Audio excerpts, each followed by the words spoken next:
Army Futures Command. So thank you all so much for agreeing to do this, and I'll hand it over to Jeff. And I'd like to hand it over to my boss.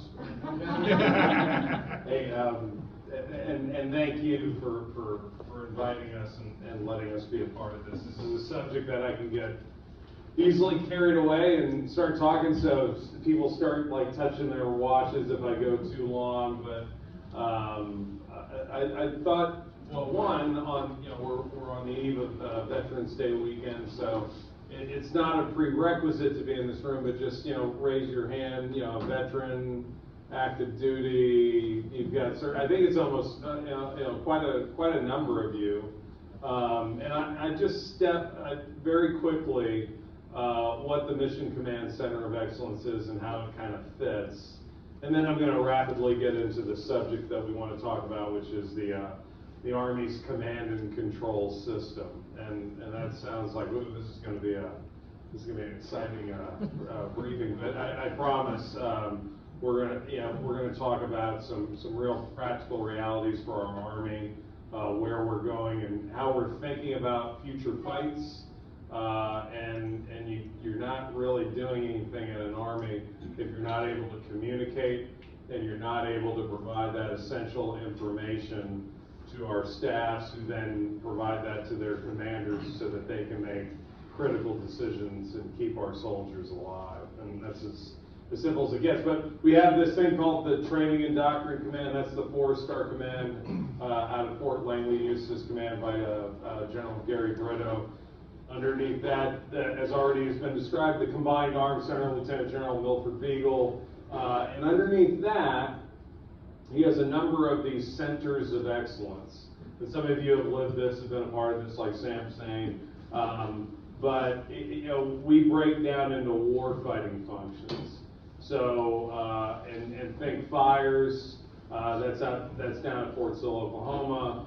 Intel at Fort Huachuca, sustainment, and protection, and I'm always missing, maneuver. Yeah, can't forget maneuver. I'm an artillery guy, so it's going to be natural that I'm going to forget about the maneuver.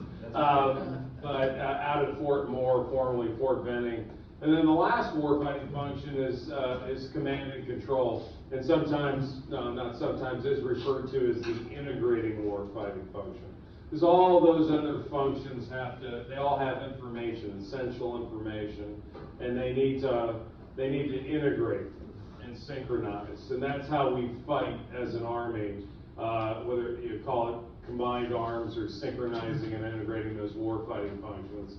So a lot of what we deal with is the command and I call it the command and control system, which is all of those warfighting functions coming together, that essential information coming to the commander, and we operate off of a network. And I'm not going to get technical. I was already making a joke about that. That's not really my lean. My background is an artilleryman, and then I commanded an organization that did a lot of exercises at the division and corps level. So that's my kind of operational background and my appreciation for how challenging this is for our commanders at echelon, from troop rifle company at the lowest echelon all the way up to corps and our Army service component commands. We all have to be able to communicate effectively in time and space. So the easiest thing to brief and to kind of describe the challenge that we're facing today and what we're focused on, and there's a couple of slides that will rotate through, but the safest pitch is to just say what your bosses say. and so I'm just going to cover real briefly. There are two articles, and if you grab a pamphlet out, I don't know where we put them all, but there's a couple of QR codes. One is for this article called The Graveyards of the Command Posts. And that was written by the CAT CG, General Beagle, my predecessor, General Slider, and a Lieutenant Colonel, Matt Errol, who was a part of MCCoE. And I'll talk about that one first because I think that's a good primer for the challenges that we're facing today. And then the second one, there he is right there, and I'll have a quote from the boss. And then the second article was published on AUSA about 4 months ago. General Randy George and Undersecretary of the Army Gabe Camarillo published an article really providing a vision for what they see in the future, see the command and control in the future. So I'll give you some numbers: 1,500, 152, and 10. And so we're all watching the Russia-Ukraine war on TV, have been now for going on a couple of years. And as of March of 23, 1,500 officers. I'll start with the 10 general officers, and then the stat that I care most about, the 152 colonels and lieutenant colonels. And a bad joke, but killed up until that point in the Russia-Ukraine conflict. And one consistent trend with that was how the Russians were organizing their command posts, ad echelon. And they were very large, big, lots of tents, lots of antennas, and very obvious to an unmanned aerial vehicle or some other sensing capability that they were in fact a command post. So the command post essentially in the first year of the war for the Russians was a place where you went to die. And those numbers, that was just as of March of 2023. So we can look at that, and Gerald Beagle and the team, they did a good job of just kind of priming us for, we can look at that, and we've all heard it on the news, that is this about incompetence? Is this about how the Russians planned the invasion, that whether it was the Army leadership that was in charge, or their intelligence services? But at the end of the day, and we had a picture that we would show with this presentation, and I would show you a command post, a Russian command post, from the last 12 or so months, overhead shot. And then I'd show you one of our brigade combat team command posts at the National Training Center, and I'd play the pop quiz game, which one is which. And it was hard to distinguish because they had some, they had those common qualities. They were very, very large. They looked like antenna farms. So they put off this very large electromagnetic signature, which was very easy to target. And so you start thinking about this business of command and control and being survivable, and you have this paradigm. On one end of the spectrum is effectiveness, and on the other end is survivability. And so that's where we really are in the United States Army, is trying to find that balance, because if we're not alive, we're not doing a real great job at C2 in our formations. And so, but before I go any further, and I always want to say, because it comes across as negative, it comes across as, well, what did the Army do wrong? How do we have these horrible command posts for our Army? And a positive word on the command posts of today.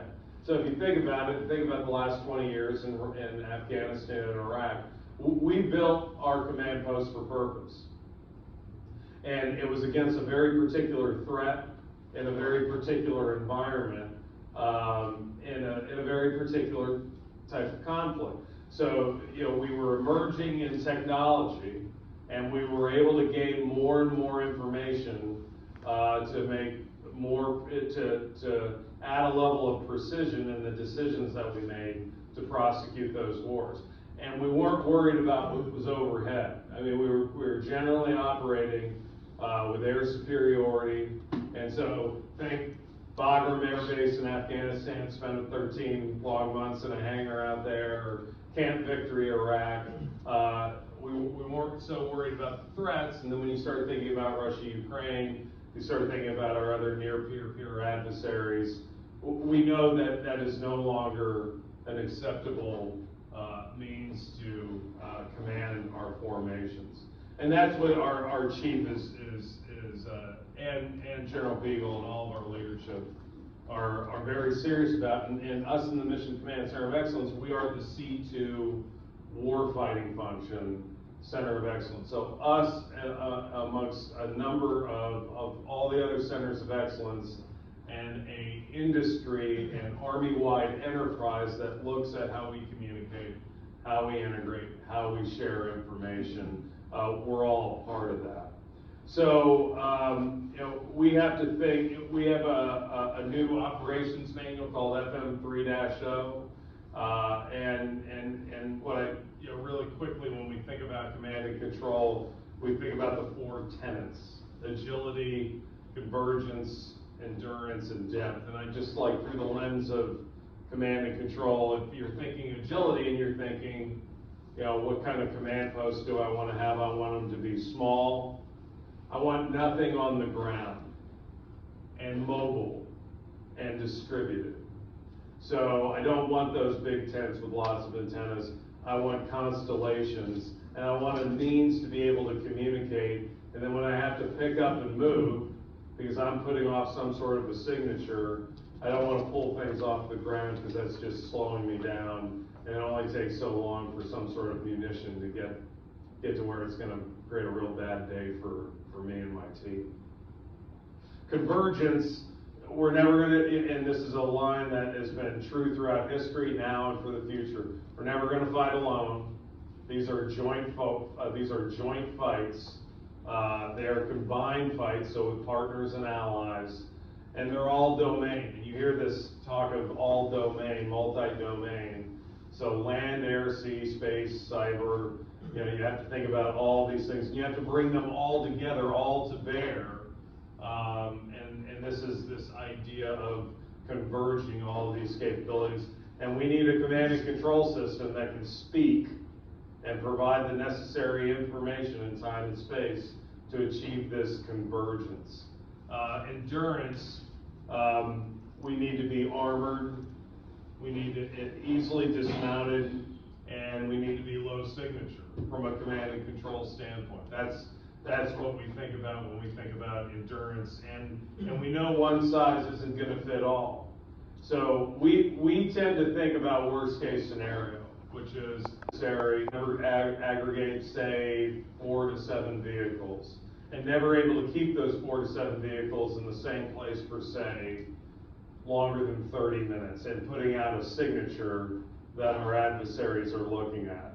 So, that gets back to that, but who said we're not going to have another conflict where we're going to be able to dismount, put that capability in a basement, or camouflage by commercial infrastructure.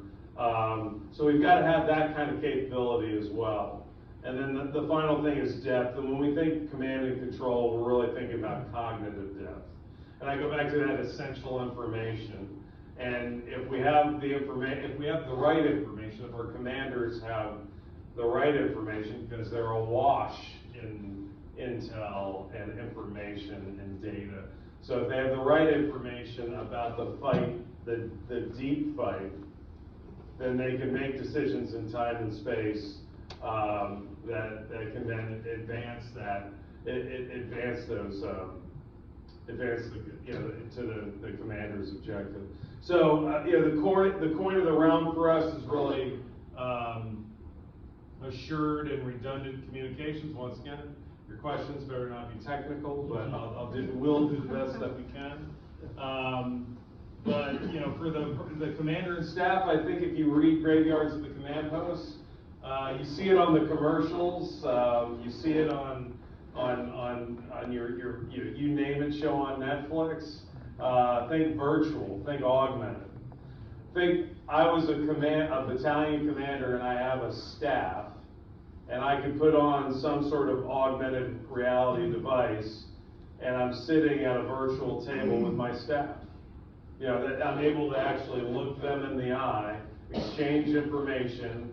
I've got a map right in front of me, and I'm able to manipulate that map and make adjustments while all of us that are in this room are nowhere near each other and emitting very, very low signatures.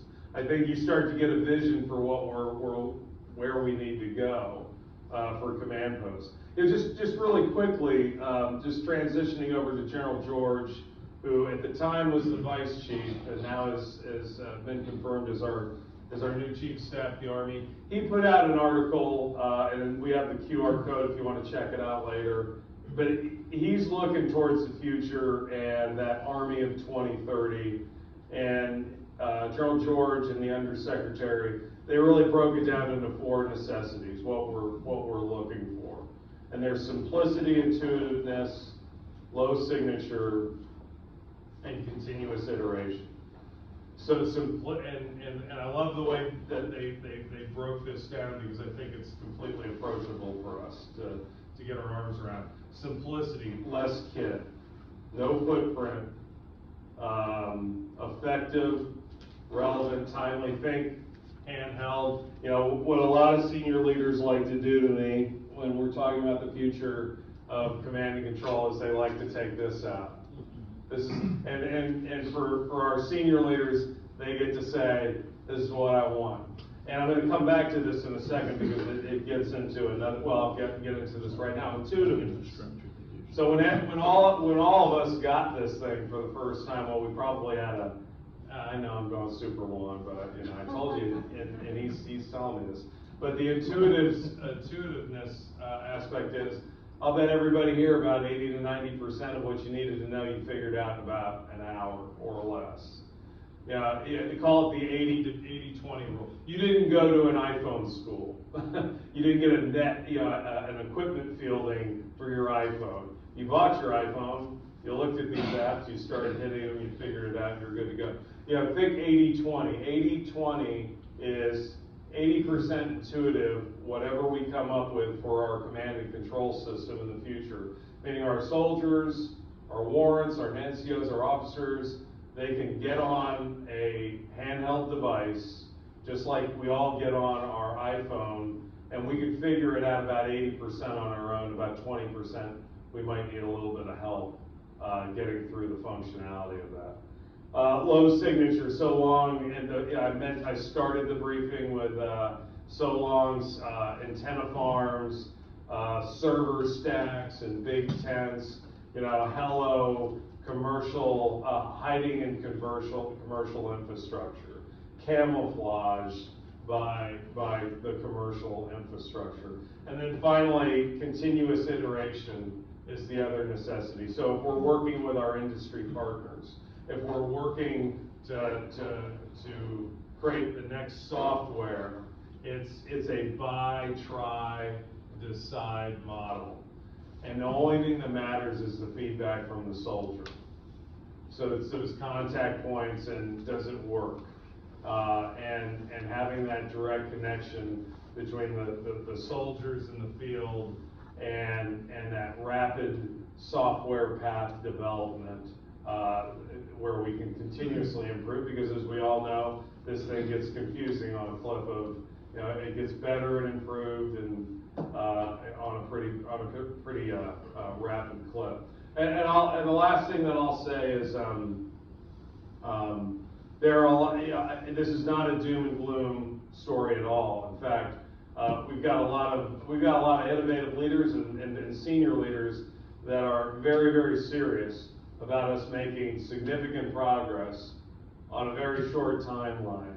I should know. It's a lot of my Sundays lately, and I'm not one of those senior leaders, but working to meet their objectives. And it's not just the institutional army. Our operational force, as many of you know, we don't necessarily wait for our services to come up with the solutions. You know, it's the power of the innovation and what our soldiers can do on their own. A lot of our brigades out there are doing the best they can with what they have, but they're starting to distribute those command posts. We're starting to take those large signatures and move them away from the battlefield and skinny down those command posts so that they blend in with everything else that's on the battlefield. So I hope that was kind of straightforward, kind of what we're wrestling with right now. And I'm going to hand it over to Scott, who is my partner in the Mission Command seated. So over to you, Scott. Okay, thanks, sir. Scott Gilman, I'm the Director of the Mission Command seated. So I won't go through the acronym, expanding that acronym out, because it might take under 5 minutes. Our mission at the CDID is to basically complement. We have a complementary structure. So I'm in Army Futures Command, so think General Ray down in Austin. Underneath that, I got Futures Concept Center, which is General McKean, who's also down in Austin. his replacement will be out of business. And then we have all the CDIDs. So think the same, basically the mirror image of all the centers of excellence that Colonel Babich relayed, we have a CDID that complements each one of those. Our mission is to act with respect to our warfighting functions, so we have command and control, and also we have basically maneuver or echelon units that we are responsible for the concepts, as far as how those organizations or units will be employed with our warfighting function in light of that. We experiment on those concepts, and those concepts are then basically evolve into what requirements we basically draft. Those requirements are worked and basically go through the gonculator, if you will, and end up on ASALT's front, on their front table, that they go and actually implement those, the outcome, which is equipment. So I am the the materiel aspect of .MLPF, if you know that acronym. If you don't, we can definitely talk about it afterwards. The bottom line is we are the ones responsible for curating those concepts, experimenting those concepts, and then coming out with requirements. So the requirements that we curate here at Mission Command CDID are the Command and Control Information System, which is currently manifested in the Command Post Computing Environment, which is our Mission Command System. I'll raise the phone, which is the goal, but that's not where we're at right now. It doesn't look anything like Yeah, that's it. true. This is the goal, this is the goal. The goal. And then also we have the Command Post Integrating Architecture, which is basically the tents, all the infrastructure that goes to providing the commander and his staff the platform through which to make decisions and fight battles and win.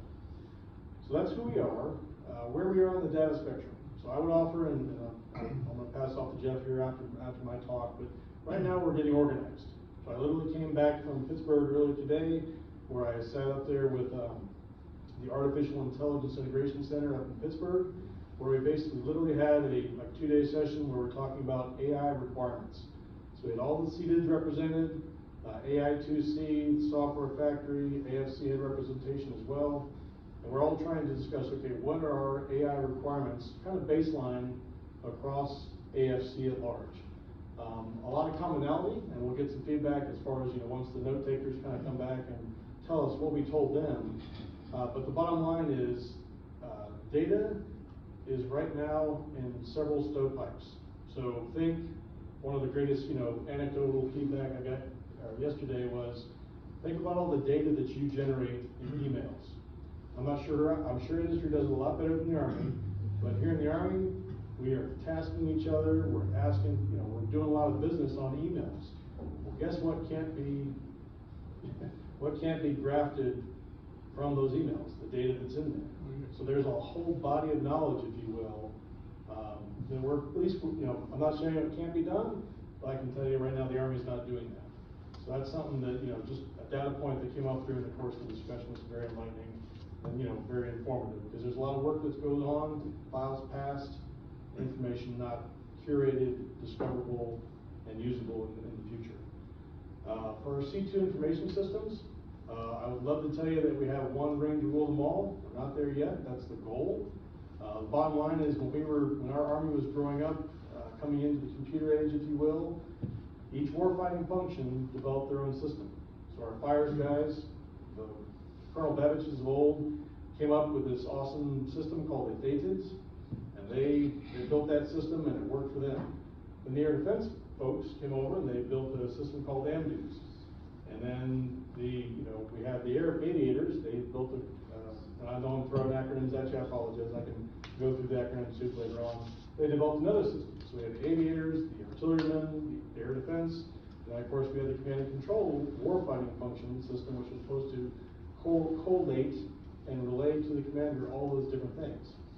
So what do we have to do? We had to build a separate system which allowed those information systems to talk and basically show the information, ideally in a common operating picture that the commander can use and make decisions from. So that's where we are right now. We are definitely we are recovering from being network centric on the way to being data centric. So I was thinking about a nice little joke on that AA level, but I figure I'll probably not do that. I will not reference current articles, but I will reference you to Google. A couple documents that will be interesting. This one very recent executive order by the president on AI and trustworthy development and use of artificial intelligence. So that says of October 30th of this year. And then a couple of years ago, the Deputy Secretary of Defense, Kathleen Hicks, signed a memorandum to transform the Department of Defense into a data-centric organization. So this is a couple of years old already. We're definitely still organizing for battle.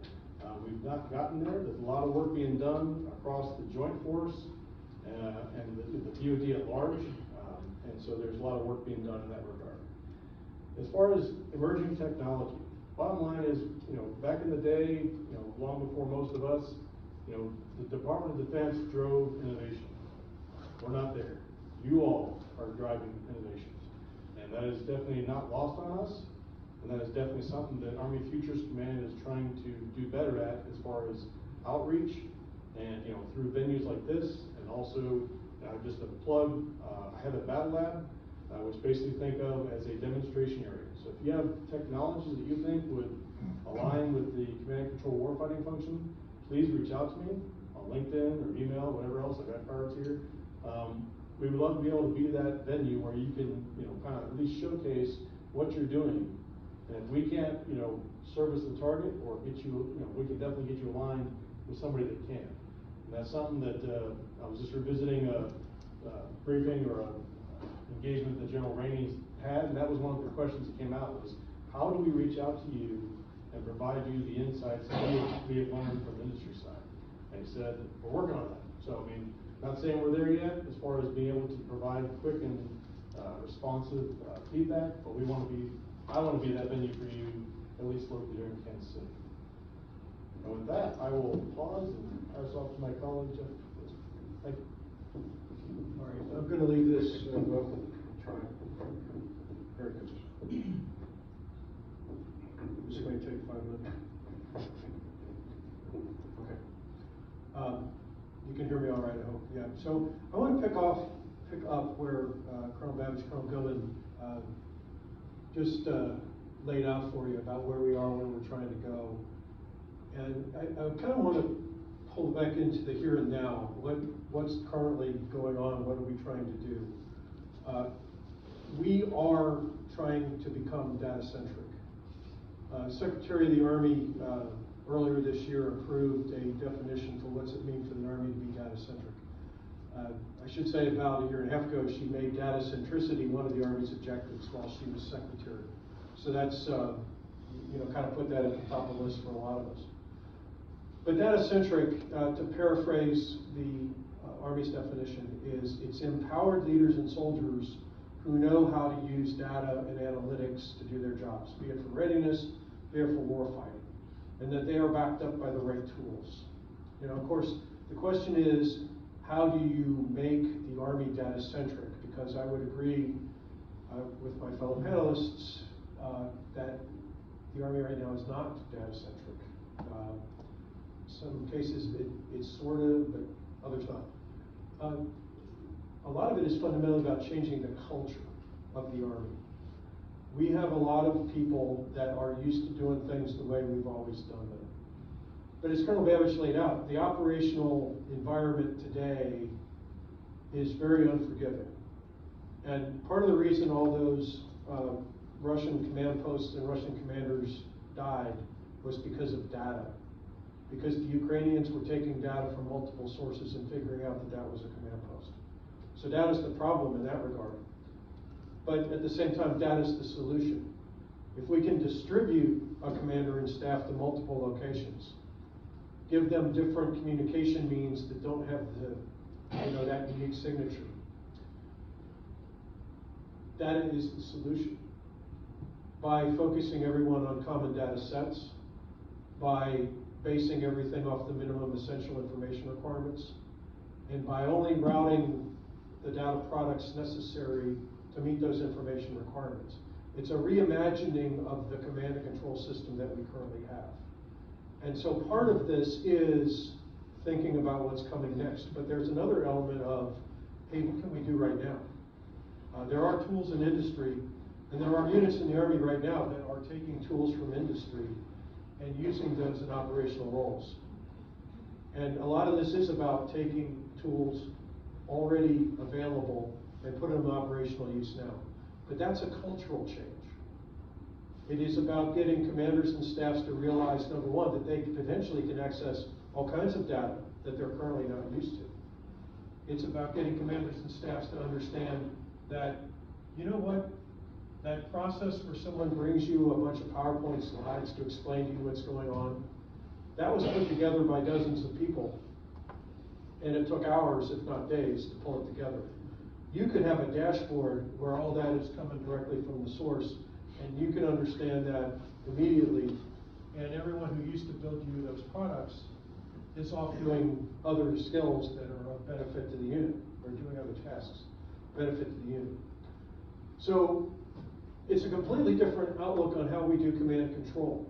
And we're trying to write that into the heart of everything we're doing, not just the future concepts, but in the concept of operation documents that we write for today. We're starting to put those things in there. Focus on your information requirements. Ask for data products instead of manual staff products. And we're trying to affect that. And we're certainly working with the innovating units in the Army to build the right body of best practices and lessons learned that we can reflect out to the rest of the Army. We're kind of blessed to be at Fort Leavenworth because we have a lot of good teammates, such as the Center for Army Lessons Learned. And as an example, we've got a set of available tools that units are using today. We're drafting that into a publication. The Center for Army Lessons Learned is going to put that out to the whole Army. And that's just an example of the engine of change that we're trying to be. We are working for General Beagle a strategy, right? We have already written a concept on how the Army can be decision-driven with its data. We've all heard data-driven decisions. We say decision-driven data. Because it's the focus on the decision. That's what you're pulling all the data in for. That's why you're leveraging all the analytics. And so our strategy addresses all those DOTLMPFP things that Scott talked about. But it is also about engendering this change, this cultural change I talked about. So much of it is about training and leader development. Before we started, we had a brief discussion on, hey, do soldiers trust algorithms once they're given algorithms to do some of these tasks for them? Well, they do if they have trained with those algorithms and they understand what they do and how accurate the results are and what the limitations are of the algorithm or algorithms they're using. But again, training. Just like today we train so that the humans can all fight together, we actually now need to train so that the humans and the algorithms are fighting together. And that level of trust and confidence is there. At the end of the day, this is command and control that is data-centric, that is enabling distributed command and control. And it is about data warfare, leveraging data to make decisions faster than the adversary. A lot of this I think we can do in the near term. A lot of this units are doing now. Our challenge, and where we are all putting our efforts together, is making the whole Army this way. And I know that's a lot to undertake, but that's what we're about. Thank you very much for listening. Molly, I think you had some questions for us? Okay, I am reading those.